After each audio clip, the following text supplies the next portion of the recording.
ketika sedang terkena musibah, ketika terkena masalah dan ujian, maka kita harus benar-benar mencamkan bahwa ujian dan pertolongan berjalan paralel, ujian dan pertolongan berjalan bersamaan, bersama garis lurus.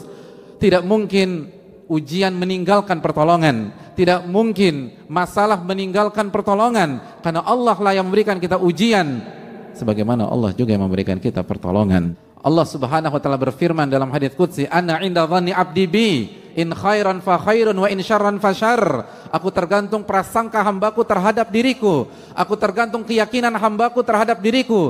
Kalau keyakinan dan prasangkanya baik, maka akan baik yang akan terjadi. Apabila kita yakin pertolongan itu akan datang, maka Allah akan datangkan pertolongan. Dan sebaliknya, wa in syarran fasyarr, kalau ternyata kita suudzon kepada Allah, buruk sangka kepada Allah, pesimis ketika menghadapi hari-hari ini, maka yang akan datang adalah masalah berikutnya dan tidak ada solusi sama sekali. Wa in syarran fasyarr, kalau buruk sangka, maka yang terjadi adalah keburukan. Siapa di antara kita yang ketika ada masalah langsung mengingat Rabbul Alamin? Begitu ada masalah, yang dia ingat adalah bukan masalahnya tapi pertolongan Allah Subhanahu wa taala. Siapa di antara kita yang langsung mengambil air wudhu lalu sujud 2 rakaat karena dia yakin kepada firman Allah Subhanahu wa taala, "Wasta'inu bis sabri was shalah." Minta pertolongan kepada Allah dengan sabar dan salat. Hadirin yang Allah muliakan, ketika Nabi kita sallallahu alaihi wasallam menjelaskan bahwa pertolongan akan Allah turunkan dari langit sesuai dengan tingkat kesulitan dan tingkat masalah yang kita hadapi. Bukankah itu pesan besar bahwa yang memberikan pertolongan bukan makhluk, yang memberikan pertolongan adalah Rabbul makhluk dan Allah Subhanahu wa taala. Lalu kemana kita dalam konsep ini? Kenapa yang ada di benak kita adalah hubungi si A, hubungi si B, pergi ke sana dan pergi ke sini, seluruh arah kita tuju kecuali arah kepada Rabbul Alamin Subhanahu wa taala. Buktinya tidak ada khusyuan di dalam salat kita. Buktinya tidak ada tambahan rakaat dalam malam-malam ini.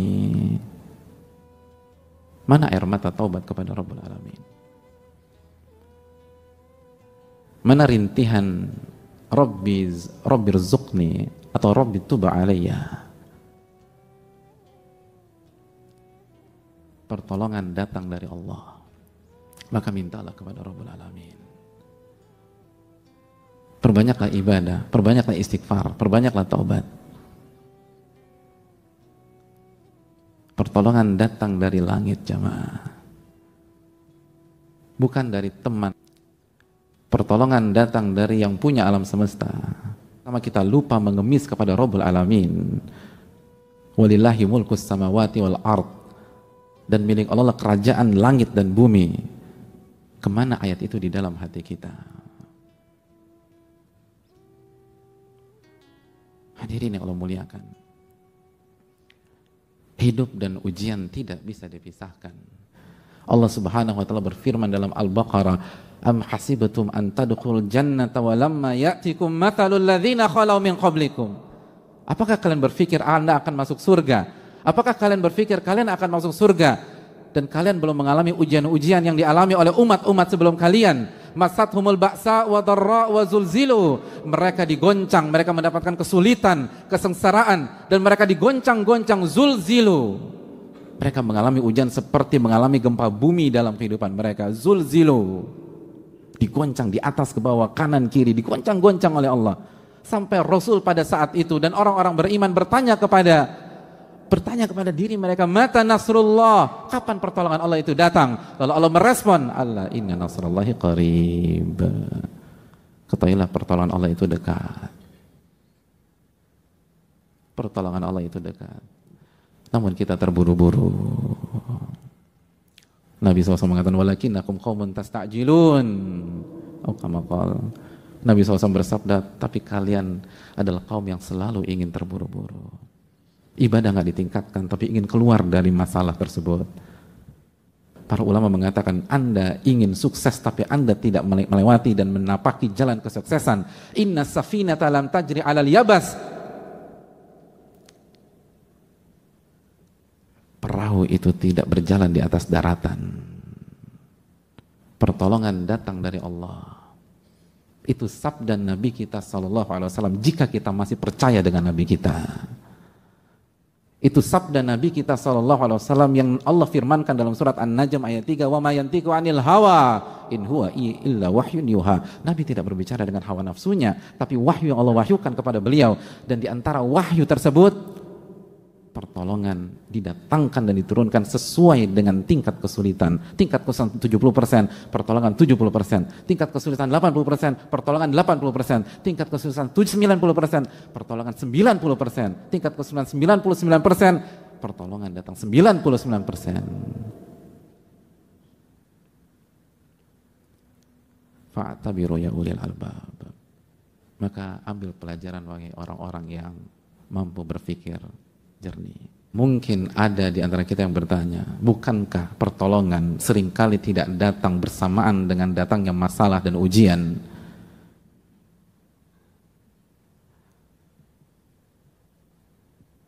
Dan itu yang saya alami sendiri. Ma'asyiral muslimin, Nabi SAW melanjutkan hadisnya dengan mengatakan, wa anna sabra ya'til abda ala qadril musibah. Dan kesabaran Allah datangkan kepada seorang hamba sesuai dengan beratnya musibah. Betul, masalah datang di bulan Januari misalnya, atau di bulan Februari, atau di bulan Maret, lalu sampai sekarang pertolongan yang clear itu belum terlihat.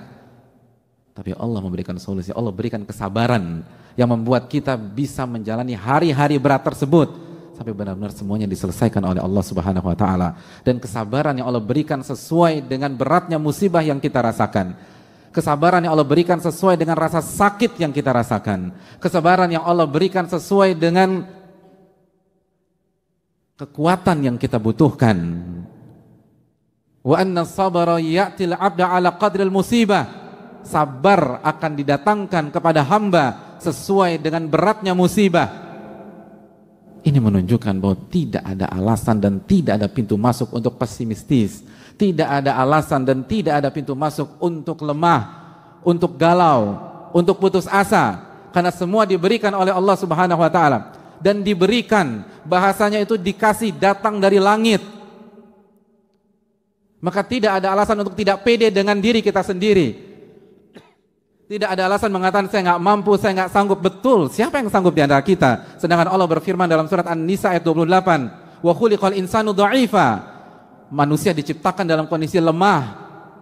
Tapi yang perlu kita ingat, ini diberikan oleh Allah Subhanahu wa taala. Ini bukan tentang kekuatan kita, tapi pertolongan yang Allah diberikan kepada kita. Ini bukan tentang kemampuan sabar yang lahir dari dalam diri kita semata, tapi kemampuan sabar yang Allah berikan kepada kita. Maka tidak ada alasan membuka pintu kepada syaitan sehingga syaitan melemahkan kita, merasa kita lemah, merasa kita down, merasa kita nggak mampu menghadapi ini semua. Karena ini bukan tentang kemampuan kita memang lemah, itu sudah confirm dari Allah Subhanahu wa taala. Tapi kita dikasih kekuatan untuk sabar dari Allah Subhanahu wa taala, dan Allah nggak mungkin bohong, Allah nggak mungkin keliru, Allah tidak mungkin mempermainkan kita.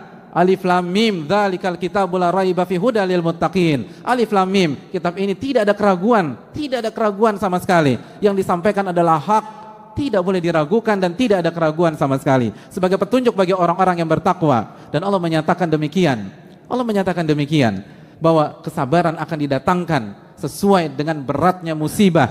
Artinya tidak ada alasan untuk pesimis seberat apapun masalah yang kita hadapi. Dan jangan pernah buka pintu kepada syaitan. Jangan pernah buka pintu kepada syaitan. Karena seluruh pesimisme itu datang dari syaitan. Allah berfirman tentang syaitan di dalam Al-Baqarah ayat 268. Asyaitanu ya'idukumul faqra wa ya'murukum bil fahsya. Syaitan selalu menjanjikan kalian kefakiran dan terus kefakiran. Lalu dia akan mengajak Anda melakukan kekejian.